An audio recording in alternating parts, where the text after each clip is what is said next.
آج کا اتنا بڑا اجلاس جو یہاں منعقد ہوا ہے، ہمیں یہ آج یہ سبق لے کر جانا ہے کہ آج جتنی تقریریں کی گئی ہیں، جو وعظ و نصیحت کی گئی ہیں آپ کو، آپ اس پر عمل کرنے کی کوشش کریں۔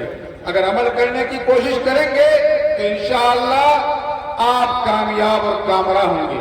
ابھی حضرت مفتی خالد حبیب صاحب دامت برکاتہم نے بہت اچھا موضوع اور اچھے طریقے سے آپ لوگوں کو سمجھانے کی کوشش کی، لیکن معاملہ یہ ہے کہ آپ یہ سارے بیانات اور ساری تقریروں کو آپ یہیں تک محدود رکھیں گے۔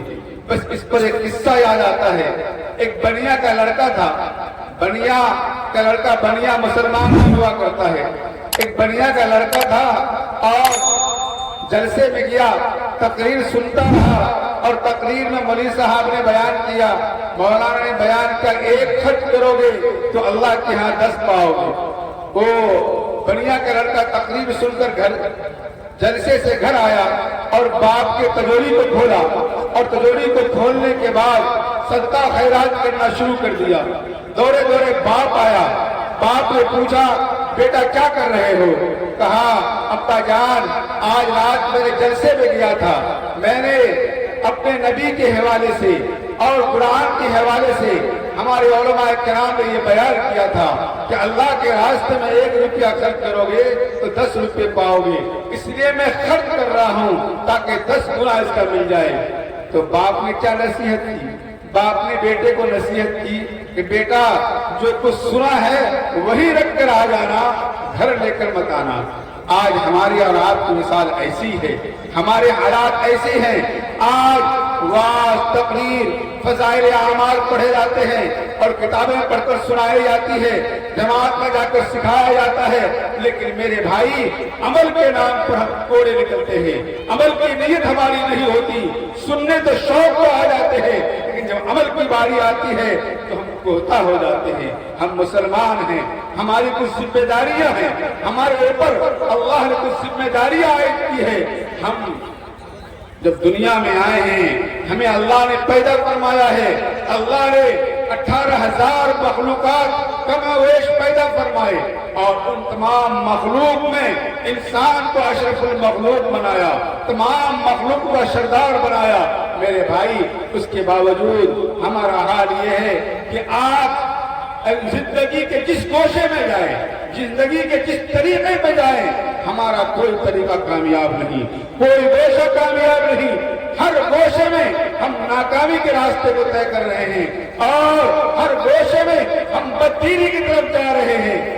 آج اپنا معاشرے کو دیکھ لیجیے، آج معاشرہ ایک ایسے گناہ میں ملوث ہے جس گناہ کو انسان گناہ نہیں سمجھتا۔ اپنے معاشرے میں سودی کاروبار معاشرے میں ایسا جگہ لے لیا ہے، اور سودی کاروبار ایسا عام ہو گیا ہے، سود لینا دینا ایسا عام ہو گیا ہے کہ انسان اس کو گناہ نہیں سمجھتا۔ دیندار بھی اس میں ملوث ہے، مولوی صاحب بھی ملوث ہیں، سارے لوگ ملوث ہیں، پڑھے لکھے طبقے بھی ملوث ہیں، اور سارے لوگ ملوث ہیں۔ معلوم یہ ہوا کہ اللہ تبارک و تعالیٰ نے شاید سود کو حلال کر دیا۔ میرے بھائیوں آج سود کے مسائل کو سمجھنے کی ضرورت ہے۔ آج بندھن لون کے ذریعے اور ہمارے سماج میں جو ایک ناسور ہے، سود بھرنا پر زمین لینا، سود بھرنا پر زمین لگانا، سود بھرنے پر زمین دینا، یہ ایسا عام ہو گیا ہے۔ آپ کسی کو کرائے پر دیں گے، کٹ کر دیں گے، وہ لینے کو تیار نہیں ہوتا ہے، لیکن سود بھرنے پر دیں گے تو وہ بہت جلد تیار ہو جاتا ہے۔ میرے بھائی جب کسی سماج کو تباہ ہونا ہوتا ہے، کسی اسلامی معاشرے کو تباہ و بربادی کے دہانے پر جانا ہوتا ہے، تو ان کے لیے گناہ کرنا آسان ہو جاتا ہے۔ اور ایک چیز یاد رکھیے، جس گناہ کو انسان گناہ نہ سمجھے، جس غلطی کو انسان غلط نہ سمجھے، تو پھر اس کو توبہ کی توفیق نہیں ہوتی ہے۔ آج اس گناہوں کی آفت کی وجہ سے، سودی کاروبار کی آفت کی وجہ سے، خاص طور پر یہ سودی کاروبار جہاں مرد میں تھا پہلے، لیکن آج یہ سودی کاروبار عورتوں میں آنے کے بعد عورتوں میں مال کی محبت ہوتی ہے۔ میرے بھائی سب سے پہلا مسئلہ تو یہ ہے کہ ہم سودی کاروبار بھی کرتے ہیں اور اس سودی کاروبار کو ہمارے سماج اور معاشرے میں جو داخل کیا ہے وہ عورتوں کے ذریعے کیا ہے. ہماری عورتیں غیر محرم مرد سے بے جھجک بات کرتی ہے, بے پردہ ہو کر بات کرتی ہے, نہ حیا ہے نہ شرم ہے.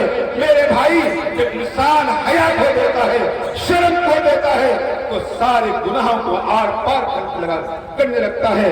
میرے بھائیوں, ہم سب جس معاشرے میں زندگی گزارتے ہیں اپنے آپ کو مسلمان کہتے ہیں, لیکن مسلمان ہونے کے جو اصول اور ضوابط ہیں اللہ نے ہمیں اور آپ کو جو ایمان کی دولت سے نوازا ہے, ہم نے کبھی اس کی قدر نہیں کی.